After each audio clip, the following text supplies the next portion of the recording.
Negotiable Instruments Act, Section 65, Rs for presentment.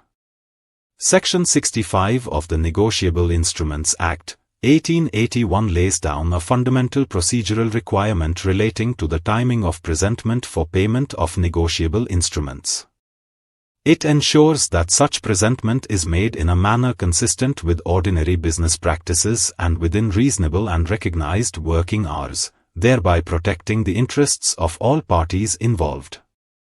1. Importance of presentment for payment.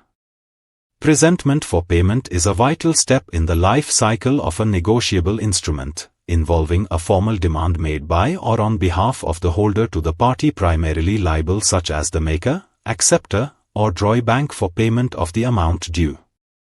For such presentment to be legally valid, it must comply with both the prescribed manner under the Act and the appropriate timing requirements, with Section 65 specifically governing the aspect of timing.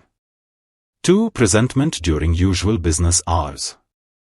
The section provides that presentment for payment must be made during the usual hours of business. The expression, usual hours of business, refers to the normal working hours during which a person or business entity conducts its commercial activities. These hours may vary depending on the nature of the business, location, and prevailing commercial practices.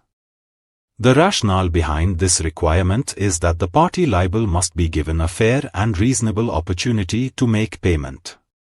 Presentment made at an unreasonable time, such as late at night, early morning, or outside customary working hours, would be inconvenient and potentially prejudicial to the party required to pay. Therefore, only presentment made within such usual business hours is considered valid and effective for enforcing liability. 3. Requirement of banking hours.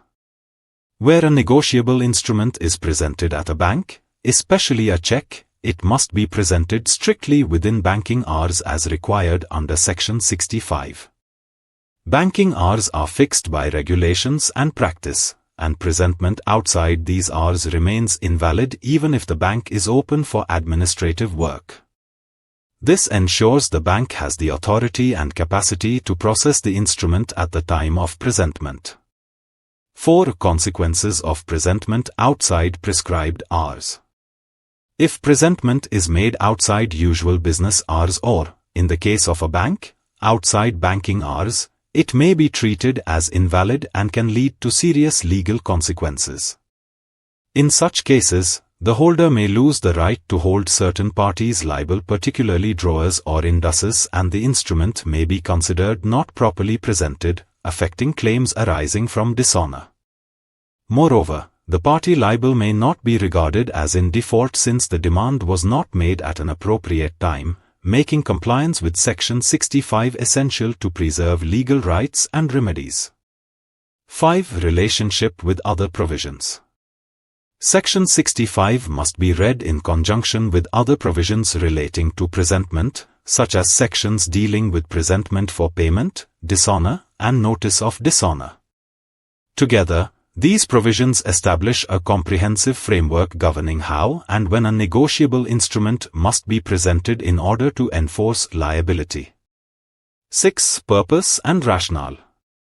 The underlying purpose of Section 65 is to ensure fairness, convenience, and commercial reasonableness in presentment by preventing harassment through demands at unreasonable hours, avoiding disputes from improper timing, and reducing uncertainty in commercial transactions.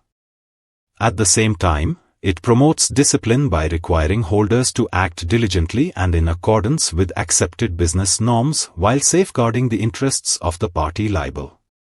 For more details, contact us.